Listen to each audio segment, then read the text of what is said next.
సమ్మక్క సారక్క కోయ రాజ్యంలో పుట్టిన గిరిజన ఆడబిడ్డలు. అసలు వీళ్ళ గురించి, వీళ్ళ పుట్టుక గురించి కోయ పురాణం ఏం చెప్తుందో ఒకసారి చూద్దాం. 13వ శతాబ్దంలో మేడారం ప్రాంతాన్ని ఒక కోయరాజు పరిపాలిస్తుండేవాడు.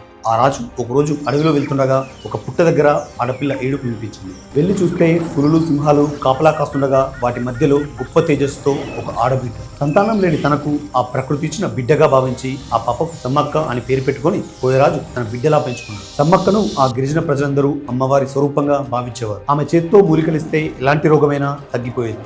ఆ తర్వాత కొంతకాలానికి సమ్మక్కను పగిడిద్దరాజు అనే వ్యక్తితో వివాహం చేశారు. వీళ్ళకి పుట్టిన సంతానమే సారక్క, జంపన్న. చాలా మంది సమ్మక్క సారక్క అంటే అక్క చెల్లెలు అనుకుంటారు, కానీ వీళ్ళిద్దరూ తల్లి కూతుళ్ళు. ఈ సారక్కను గోవిందరాజు అనే ఇంకో కోయరాజుకి ఇచ్చి వివాహం చేశారు. మన దేవతలుగా పూజలు అందుకునే ఈ సమ్మక్క సారక్కకు చెందిన ఎన్నో ఆనవాళ్లు సమ్మక్క సొంత గ్రామమైన బయ్యక్కపేటలో ఇప్పటికీ మనం చూడొచ్చు. ఇదంతా కోయ పురాణం ప్రకారం వాళ్ళు నమ్ముతున్న కథ. తమని నమ్ముకున్న ప్రజలను కాపాడే ప్రతి శక్తి దేవతా స్వరూపమే. గుడి గోపురం లేని ఆ శక్తి పీఠానికి మనస్ఫూర్తిగా నమస్కరిస్తూ